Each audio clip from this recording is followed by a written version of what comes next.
Continuamos en Clickcracia, el poder de la información a un clic, y vamos a hablar de lo que va a pasar hoy. Es un acontecimiento y una noticia de talla mundial porque hoy Estados Unidos elegirá a su próximo presidente por 4 años, don Javier.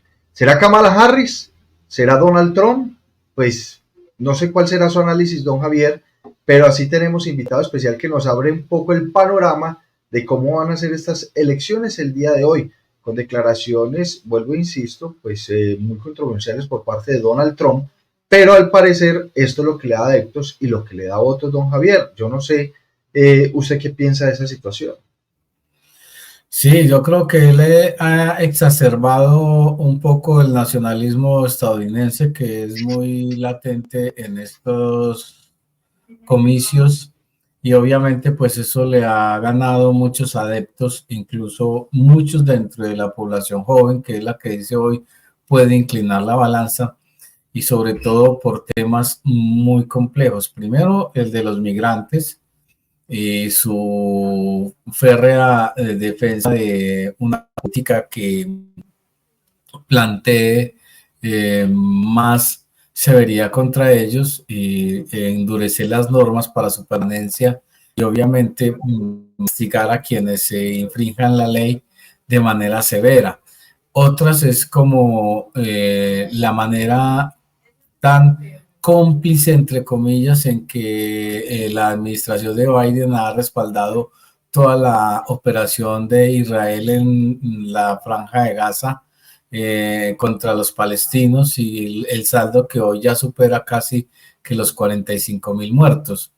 Y obviamente el tercer tema es el de las políticas para los jóvenes y para el nuevo empleo. Así que esperemos a ver cómo se desarrolla. Se plantea un mapa electoral un poco complejo para los demócratas, don Oscar Mario, porque muy poquitos estados dicen, los expertos, podría ganar allí Kamala Harris.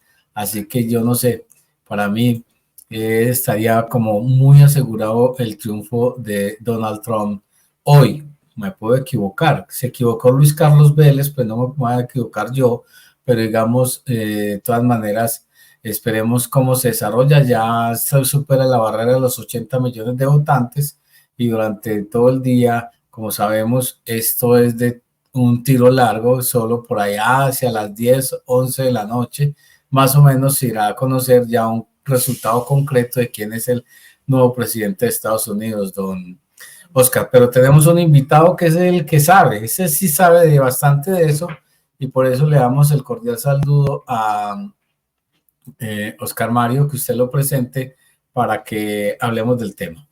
Sí, señor, estamos hablando con Pedro Juan González, quien es analista internacional. Doctor Pedro, un saludo muy especial, bienvenido nuevamente a Clickcracia, el poder de la información a un clic. Apreciado Oscar Mario, muy buenos días, lo mismo doctor Javier, buenos días para ustedes. Bueno, hoy día crucial y aunque muchos dan hoy como ganador a Donald Trump, cualquier cosa puede pasar o esto ya está muy definido, doctor Pedro Juan. Yo diría que hay unas tendencias muy leves que muestran cierta ventaja de Trump, sobre todo porque recuerden que allá hay una figura de voto anticipado. El total de votantes se estima en 160 millones, estoy redondeando el número, y van más o menos 80 votando. Y hay una ligera ventaja, pero todavía es muy temprano. Recordemos que, como bien lo mencionaban ahora, la jornada electoral es larga, cada estado define su propio horario electoral, hay unos que van de 7 de la mañana a 7 de la noche, 7 de la mañana a 8 de la noche, tenemos diferencia horaria entre el extremo occidental y el extremo oriental de Norteamérica, así que todavía hay posibilidades de mirar sorpresas. Doctor, pero aquí hay un tema que hay que analizar con lupa y es que las elecciones presidenciales de Estados Unidos en este 2024 pues, muestran una contienda ajustada entre la candidata demócrata Kamala Harris, como usted está diciendo, y el republicano Donald Trump. Las encuestas indican que ambos candidatos están empatados en preferencias entre Harris y Trump, obteniendo el 47% de apoyo entre votantes probables, según sondeo de varios medios de comunicación en los Estados Unidos. ¿Qué tanto hay que confiar en las encuestas, doctor Pedro Juan González? ¿Será que serán tan acertadas como en Estados Unidos porque no han sido muy acertadas en Colombia. ¿Será que hay que creer en estas encuestas, en estos porcentajes, o definitivamente hay que esperar hasta el último suspiro para ver quién va a ser el presidente de los Estados Unidos? Bueno, hay que reconocer académicamente que en Estados Unidos saben hacer encuestas y saben de estadística. Ahí no hay nada más que hacer. Lo otro es que de todas maneras hay una gran población que todavía estaba indecisa y esa población de alguna manera en el último momento puede decir por A o por B. Y ante unas diferencias tan pequeñas, esos últimos resultados y esas últimas decisiones pueden desequilibrar las balanzas. Yo diría que hay que, apreciado Oscar Mario, prudentemente esperar cómo va evolucionando durante el día, el transcurso del día, este proceso electoral. Sin embargo, doctor Pedro Juan, con el cordial saludo y de nuevo reiterarle nuestra complacencia de tenerlo de nuevo con nosotros aquí en Clickracia, el poder de la información a un clic. Sin embargo, pues viendo aquí y monitoreando todos los medios importantes del mundo, entre ellos CNN, ellos dan como ganador a Trump en 30 de 50 estados. Es decir, una diferencia casi del 60% en relación con el voto que se da por estados. Creo que son 2 por estado, me parece, o no sé cuántos serán, pero usted enseguida nos lo aclara. ¿Usted cree que es así de cierta esa proyección que ellos hacen ahí en ese mapa electoral? Apreciado Javier, te reitero el saludo, muy buenos días. Es posible que eso tenga mucho asidero. Lo que pasa es que hay que recordar que en Estados Unidos hay 2 elecciones o 2 resultados electorales. Una, el número de votos, y otro, la ponderación del número de electores, que en total son 538. Hoy hay una gran atención con el resultado de unos estados a los que allá se denominan estados bisagra. Y esos estados bisagra hoy son Pensilvania, que aporta 21 electores, Carolina del Norte 15, Nevada 5, Michigan 17, Wisconsin 10, Georgia 15, Arizona 10.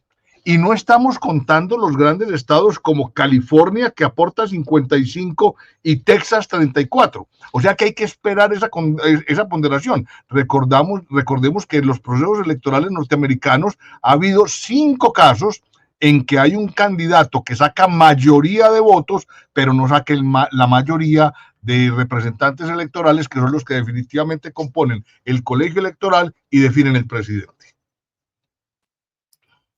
Doctor Pedro Juan, mire, sin embargo, hagamos un poquito como la tarea. Se dice que Trump podía ganar en estados grandes como Oregon, que entrega 8. A ver cuál había otro más por aquí. Alabama, que entrega 9. ¿Cuál más? Los otros están. Oklahoma, que entrega 7. Y Kentucky, que entrega 8. Sin embargo, dicen que Kamala podría ganar en estados muy grandes, por ejemplo, en Washington, en Texas, en California, como usted lo dice, en Florida y en Nueva York, y digamos que eso podría nivelar la balanza. Pero hoy, doctor Pedro Juan, ¿cuáles son los temas recurrentes para que el elector decida? El tema migrantes o el tema palestino, ¿qué va a influir más? Yo diría, apreciado Javier, que hoy tenemos que ser conscientes que ante la coyuntura histórica, hoy estamos eligiendo el presidente de Norteamérica y el presidente del mundo, aun cuando suene un poco grandote, ¿cierto? Pero es así. Yo diría que lo mencionaste muy bien ahora, el tema de la migración. El tema de la migración se ha vuelto un tema muy alérgico, porque ha servido para exacerbar los ánimos y para que el nacionalismo crezca. Ahora, hay que reconocer que en esto el gobierno Biden fue un poco lento y reaccionó tardíamente. Las estadísticas oficiales, y en eso, como cuando hay estadísticas oficiales, de todas maneras hay números que de todas maneras no se tienen en cuenta, se dice que en este periodo de Biden la migración llegó a 4.5 millones de personas. Eso es un montón de gente, con todas las implicaciones que eso trae. Lo que dice el señor Trump es que aquí está llegando mucha gente y la calidad de la gente que llega no es la mejor. Él ya corrigió su discurso, porque antes decía que era genéricamente los originarios del país X, Y, Z son malos. Ya compuso y dijo, no todas las personas que llegan del país X, Y, Z son buenas, sino que vienen aquí como rémoras a chuparse los recursos de los ciudadanos norteamericanos. Lo otro, indudablemente, es el plano internacional. El plano internacional es delicadísimo en estas circunstancias. Acuérdense que hoy tenemos, obviamente, Israel-Hamás, Franja de Gaza, pero recordemos que eso ya se fue para todo el Medio Oriente. Entonces hoy Líbano, Siria, Irán deben estar con las orejas coloradas, porque es que una cosa es que llegue Kamala y otra cosa es que llegue Trump. Lo otro es tener en cuenta que Trump se ha ufanado, comillas, de tener relación cercana con Putin y que él no es sino que se siente con él y en un momentico arregla lo de Rusia-Ucrania. Es posible y eso también puede generar algún tipo de inclinación para los procesos electorales. Ahora, hay también dos actores principalísimos que deben estar en ascuas porque no les fue muy bien en el primer gobierno de Trump. Uno, la Unión Europea y otro, la OTAN. Y yo diría que esos dos son los más sensibles con respecto a lo que podría ser una reacción mundial con la elección del uno o del otro. Profesor, acá hay un tema también y es que muchos han manifestado, expertos internacionales, que los demócratas se equivocaron al escoger una candidata mujer, que porque Estados Unidos todavía no está preparada para una presidenta mujer, y lo hemos vivido en Colombia con miles de candidatas que se han lanzado a la presidencia y no han podido llegar. ¿Qué decir frente a este contexto, este pensamiento en Estados Unidos? ¿Está un país como una potencia como Estados Unidos preparada para una presidenta mujer? Profesor Pedro Juan, es decir, Kamala podría ser aceptada en todo un contexto frente a lo que significa Estados Unidos como potencia política en el mundo. En el fondo,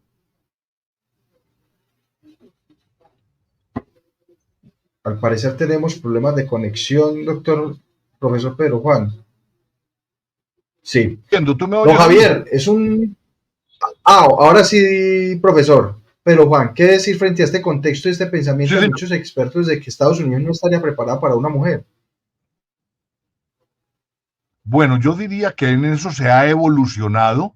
Tanto era así que recuerden que las elecciones pasadas, cuando se enfrentaron Hillary Clinton y Trump, y ganó Trump, Trump ganó en los colegios electorales, pero la mayoría de los votos la sacó Hillary.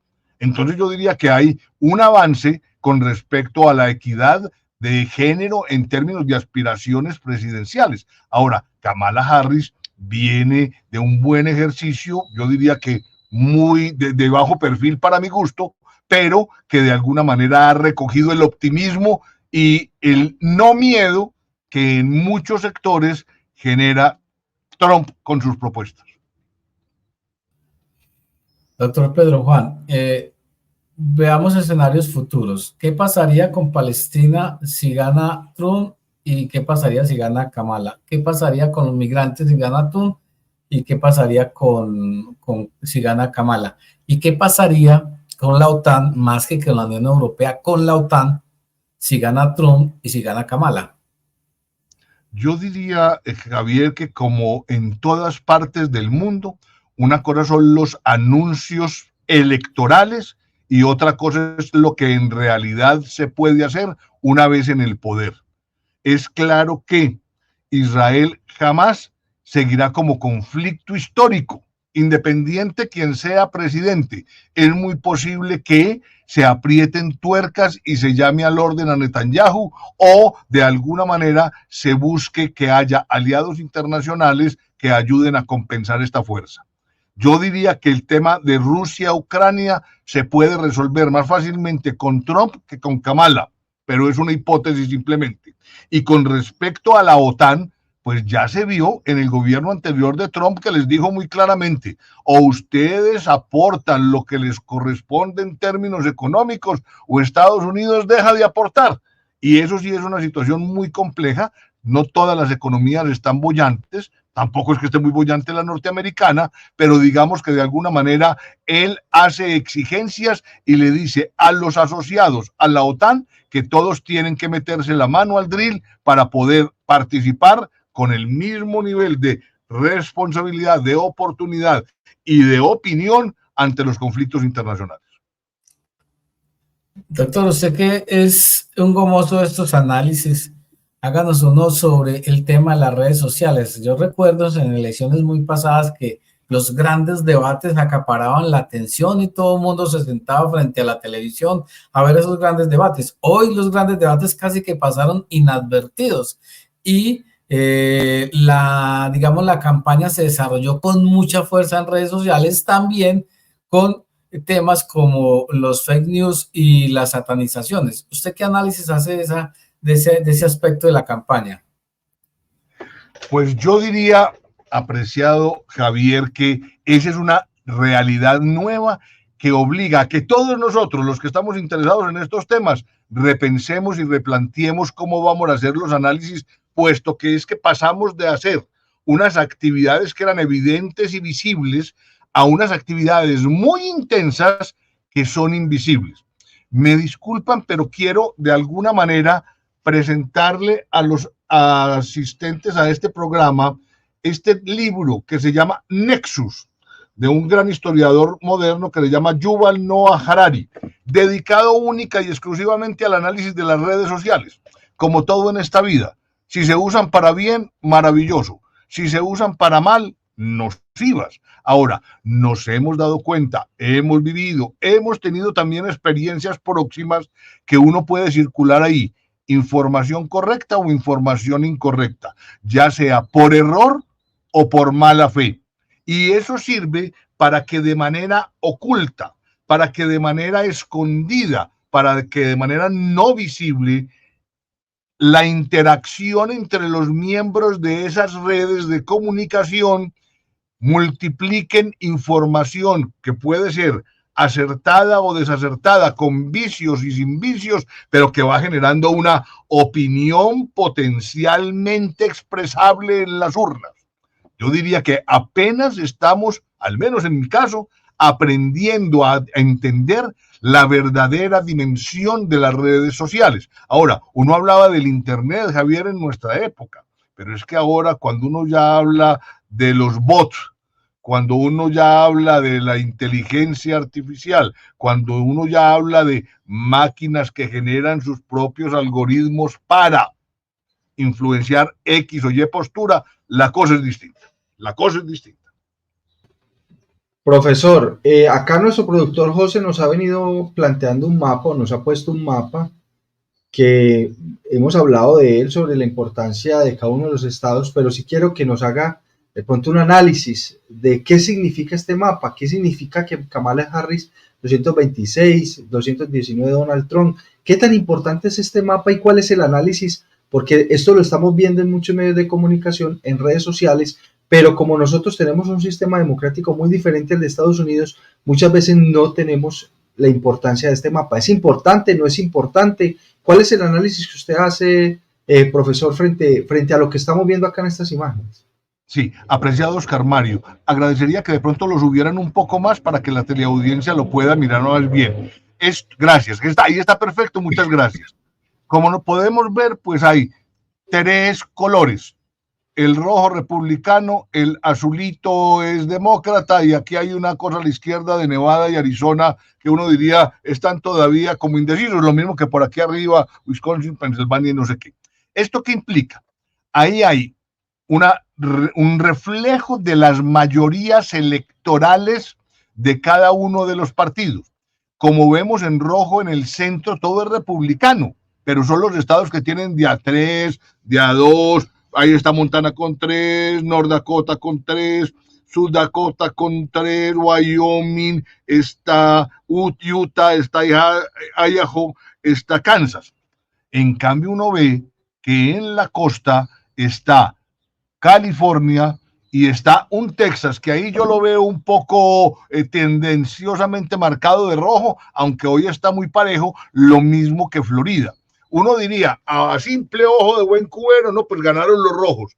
Recuerden, Es posible que sí, en términos de número de votos, y es posible que coincida también con el tema de los números de representantes de los colegios electorales. Pero lo que está mostrando ahí más o menos es como tradicionalmente ha sido, que hay una mayoría republicana. Ahora, una mayoría republicana que, como en todas las elecciones, en toda democracia, se puede mover.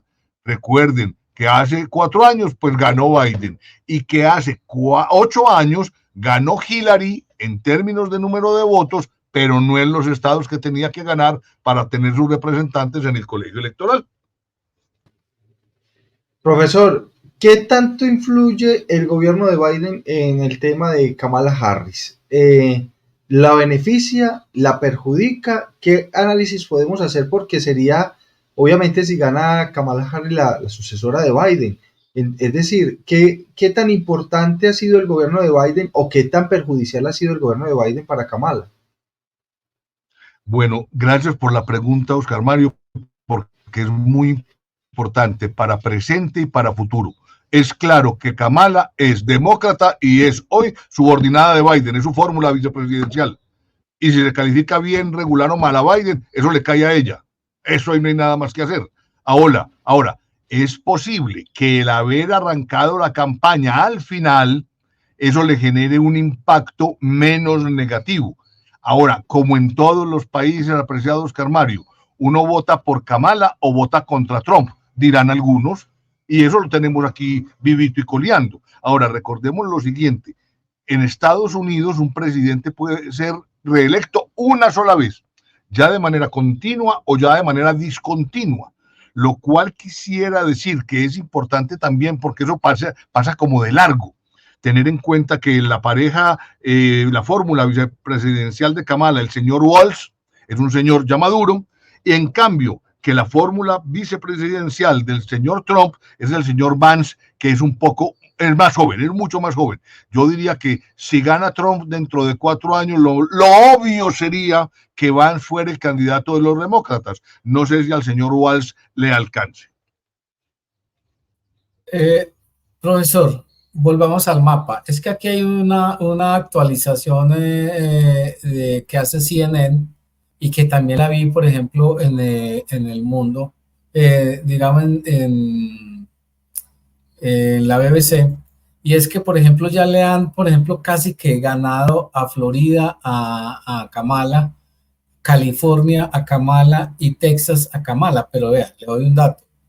Washington con 12, California con 54, Texas con 40, Florida con 30 y Nueva York con 28 son los estados que más votos dan, o los, como usted los llama, el tema electoral. Del colegio electoral.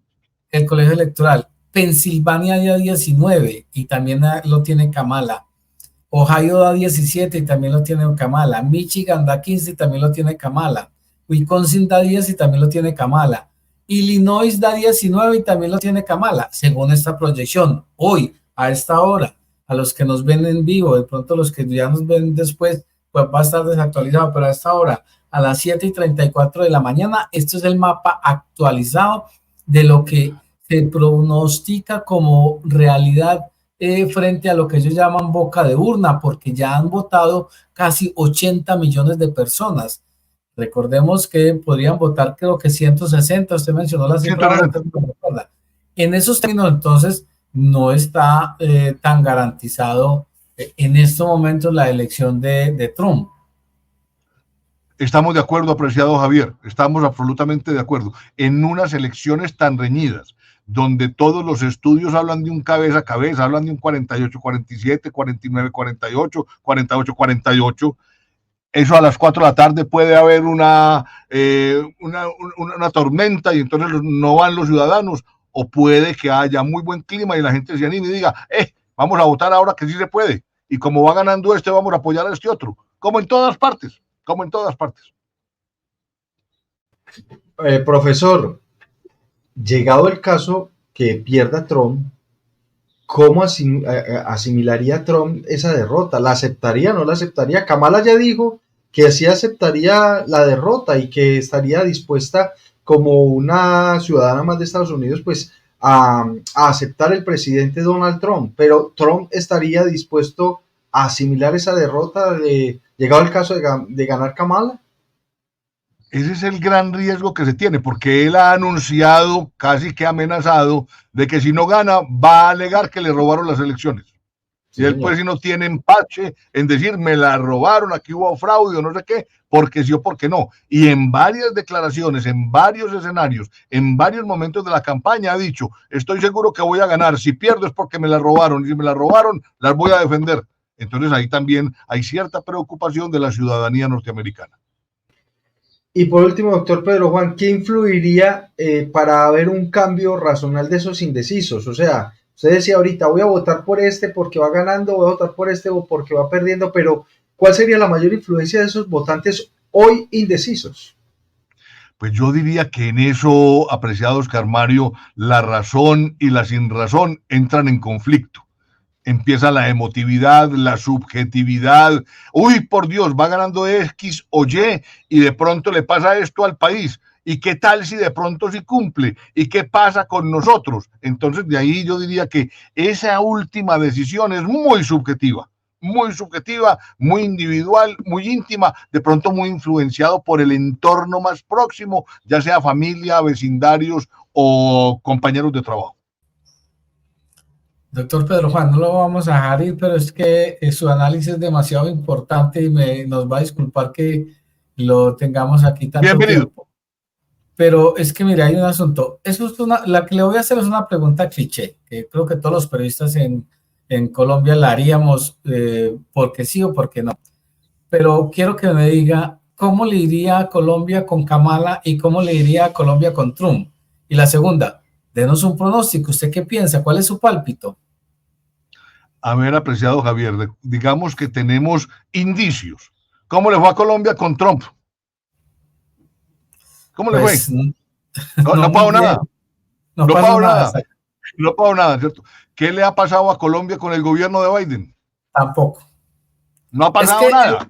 El foco de la política estadounidense hoy no pasa por Latinoamérica. No le interesa. Está centrado en Europa y Oriente Medio y Oriente Lejano. Así es. Has respondido con mucha sabiduría, apreciado Javier. No pasa nada. Alguien dice que es que entonces la corriente del presidente actual de Colombia es más afín o menos afín con carreta. No pasamos por el eje, por el meridiano de atención de Norteamérica hoy. Hay demasiados problemas grandes en el mundo para que se preocupe tan insignificante. No sé si se fue la señal. Sí se fue la señal, pero bueno, ahí hay una respuesta clara, don Javier, frente a su respuesta que yo creo que todos nos la hacemos. ¿Qué pasaría si gana el uno, si gana el otro con Colombia? Pero hasta el momento no ha pasado nada, pero ojalá que pase. O sea, hoy la proyección y la perspectiva y la mentalidad es que pase algo con Colombia, si gana el uno o que gane el otro. Profesor, pues muchas gracias por este análisis y creo que mañana será un tema de análisis. No sé si mañana lo podamos tener nuevamente porque ya mañana tendríamos presidente de Estados Unidos y creo que hay que hacer otro análisis amplio de cómo fueron esas elecciones, de cómo fue ese voto de indecisos, de cómo obviamente será la política de Estados Unidos por los próximos 4 años. ¿Será que hay continuidad del gobierno de los Estados Unidos o será que llega nuevamente un viejo conocido como Trump a la Casa Blanca? Yo creo que es un análisis que sigue durante toda esta semana, porque de todas maneras la política de Estados Unidos es una política mundial y global, que creo que hay que hacer un análisis detallado de lo que viene para Estados Unidos y para el mundo frente a este tema, profesor Pedro Juan.